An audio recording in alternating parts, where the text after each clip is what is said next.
Need study YouTube channel में आपका स्वागत है। इस वीडियो में हम लोग FIGP सेमेस्टर 1 MDC पेपर यानी multi disciplinary course TRL tribes and forest का VVI क्वेश्चन देखेंगे। इस वीडियो में मैं 10 से 12 इंपॉर्टेंट प्रश्न बताऊंगा, जिसको यदि आप एग्जाम में पढ़कर जाएंगे तो वही प्रश्न है, इसी के अंदर से आपके एग्जाम में प्रश्न रहेगा। और यदि आप इन सभी प्रश्नों को नहीं पढ़ पाते हैं तो अंत में मैं 5 ऐसे प्रश्न भी बताऊंगा, जिसको यदि आप पढ़ेंगे तो सेम टू सेम वही प्रश्न आपके एग्जाम में देखने को मिलेगा। तो वीडियो को अंत तक देखिएगा ताकि आप प्रश्न को जान पाएंगे। तो उससे पहले मैं बता देता हूं, यदि आप सेमेस्टर 1 या सेमेस्टर 2 या सेमेस्टर 3 में है और यदि आपका सब्जेक्ट ट्राइब्स एंड फॉरेस्ट है तो भी आपका सेम इसी तरह से प्रश्न रहेगा, क्योंकि सिलेबस आपका सेम है। तो यदि आप सेमेस्टर 2 या सेमेस्टर 3 के भी स्टूडेंट हैं तो आप इसे देख सकते हैं। यह वीडियो आपके लिए बहुत हेल्पफुल होगा। तो चलते हम लोग जल्दी से प्रश्नों को देखते हैं। पहला प्रश्न हमारा है, जनजाति क्या है? भारत की प्रमुख जनजातियों का संक्षिप्त विवरण दे। तो यह बहुत इंपॉर्टेंट है। जनजाति क्या है? भारत की प्रमुख जनजातियों का संक्षिप्त विवरण दे। ठीक है, तो देखो ट्राइब्स एंड फॉरेस्ट में जनजातियों से संबंधित प्रश्न रहेगा कि नहीं रहेगा। तो भारत में कौन कौन सी जनजातियां हैं, उन जनजातियों की, उन प्रमुख जनजातियों के बारे में थोड़ा थोड़ा सा आपको उनके बारे में बताना है। ये इंपॉर्टेंट प्रश्न है। नेक्स्ट देखते हैं हम लोग। 2 नंबर का प्रश्न हमारा है, जनजातियों के जीवन में वनों के महत्व का वर्णन करें। जनजातियों के जीवन में वनों का क्या महत्व है? जो भी जनजातियां होती है या आदिवासी लोग होते हैं वे कहीं ना कहीं मुख्य रूप से वनों में रहते हैं। तो वनों से उनको क्या मिलता है, उनके जीवन में वनों का क्या महत्व है, उसके बारे में बताना है। तीसरा प्रश्न है, वनों और जनजातियों के बीच संबंधों का परीक्षण करें। तो यदि आप 2 नंबर वाले प्रश्न को बना लेते हैं तो तीसरा प्रश्न आपका ऑटोमेटिक बन जाएगा, क्योंकि जो वन होता है और जनजाति होता है दोनों के बीच क्या है, घनिष्ठ संबंध है। यानी वन नहीं रहेगा तो जनजाति भी नहीं रहेगा। जनजाति कहाँ निवास करता है? वनों में निवास करता है। वनों से ही उनका दैनिक जीवन चलता है, उससे भी प्राथमिक क्रियाकलाप करते हैं, कृषि करते हैं, लकड़ियां प्राप्त करते हैं। तो यह भी प्रश्न बहुत इंपॉर्टेंट है। नेक्स्ट देखते हैं हम लोग। चौथा प्रश्न हमारा है, भारत की प्रमुख जनजातियां अपना जीविकोपार्जन कैसे करती है? तो देखो मैंने अभी बता दिया क्या होता है। जो जनजातियां रहता है कहाँ रहता है? जंगलों में रहता है। जंगलों में रहता है तो उनका मुख्य रूप से जीविकोपार्जन कहाँ से होता है? जंगल से होता है। जंगलों में वे खेती करते हैं, झूम कृषि करते हैं।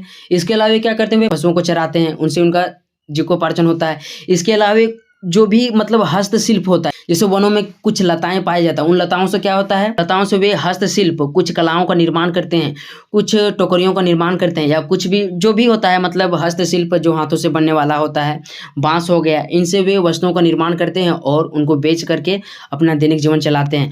तो उन्हीं को बताना है कि उनका जीविकोपार्जन कैसे होता है। नेक्स्ट हम लोग देखते हैं। 5वां प्रश्न है, आदिवासियों के आजीविका के मुख्य स्रोतों का वर्णन करें।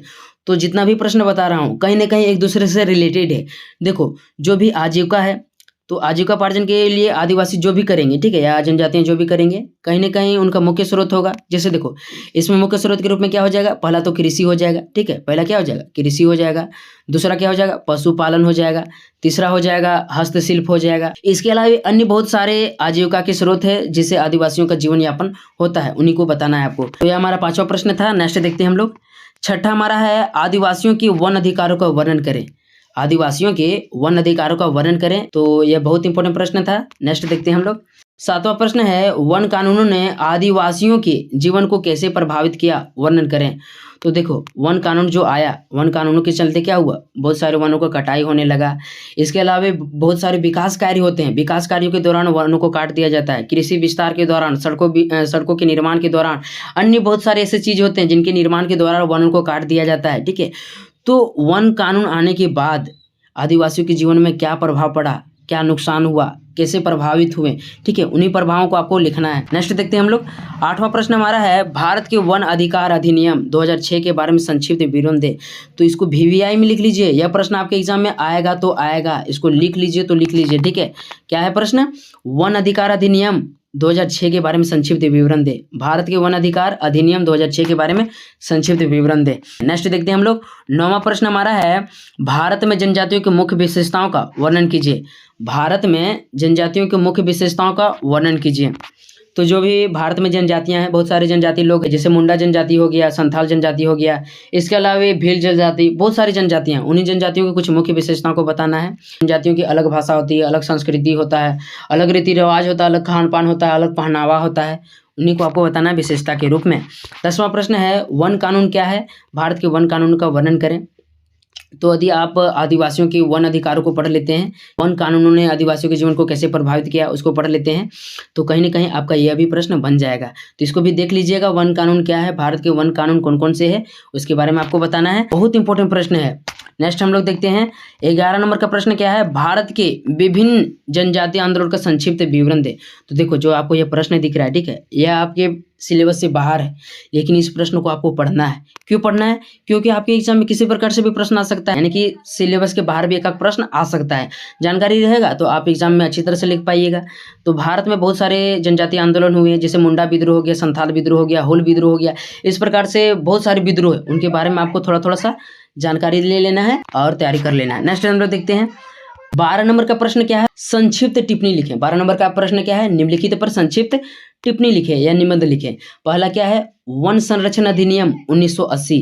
वन संरक्षण अधिनियम 1980 के बारे में आपको बताना है। इसको देख लेना है सर्च करके, गूगल में सर्च कर लीजिए, यूट्यूब में देख लीजिए, कहीं भी देख लीजिए, लेकिन इसके बारे में आप नोट्स तैयार कर लीजिएगा। नेक्स्ट हमारा है भारतीय वन अधिनियम 1927। तो इस प्रश्न को भी आपको देखना है, भारतीय वन अधिनियम 1927 के बारे में। नेक्स्ट हम लोग देखते हैं तीसरा हमारा क्या है, आर्थिक गतिविधियों के स्रोत के रूप में वन। आर्थिक गतिविधियों के स्रोत के रूप में वन को देखना है, यानी जो भी जनजातीय लोग होते हैं, आदिवासी लोग होते हैं, वे वनों से कौन कौन से आर्थिक क्रियाकलाप प्राप्त करते हैं, कौन कौन सी क्रियाएं करते हैं जिससे उनका जीवन यापन चलता है, उसके बारे में देखना है।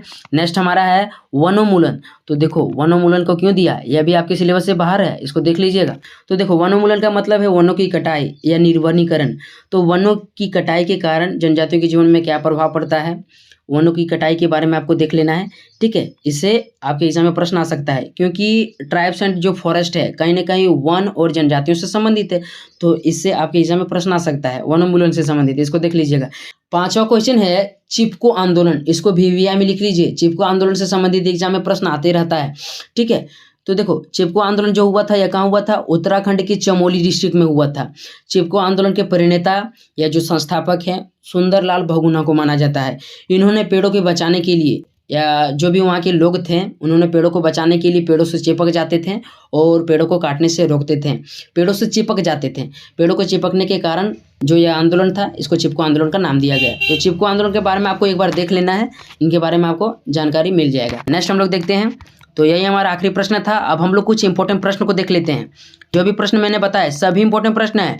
यदि आपको टाइम मिलता है तो सभी प्रश्नों को तैयार कर लीजिएगा, ताकि एग्जाम में कोई भी प्रश्न ना छूटे। यदि आप प्रश्न तैयार करके जाएंगे तो कोई भी प्रश्न रहेगा तो आप उसे आसानी से बना लीजिएगा। फिर भी 5 ऐसे प्रश्नों को बता देता हूँ जिसको आपको पढ़ना है तो पढ़ना है।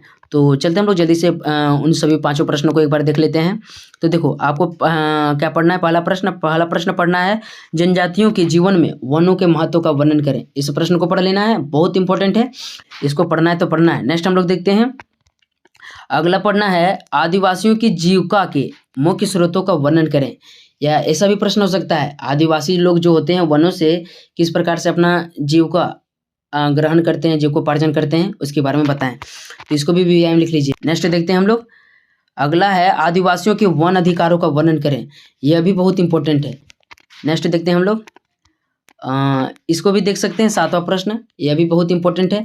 देखो सारा जो प्रश्न है बहुत इंपॉर्टेंट है, कोई प्रश्न को छांटा नहीं जा सकता है, लेकिन फिर भी छांटना पड़ रहा है, तो इसको देख लीजिए। 8वां प्रश्न है, इसको भी VVI में लिख लीजिए।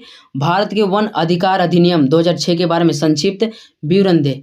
नेक्स्ट हम लोग देखते हैं, नेक्स्ट प्रश्न क्या है, भारत के विभिन्न जनजातीय आंदोलन का संक्षिप्त विवरण दे। तो इसको आपको एक बार देख लेना है, ठीक है। क्योंकि देखो भले यह प्रश्न जो है ना यह सिलेबस से बाहर है, लेकिन इसके बारे में जानकारी रहेगा तो एग्जाम में आप अच्छे से लिखिएगा। तो यह इसको VVI में लिख लीजिएगा।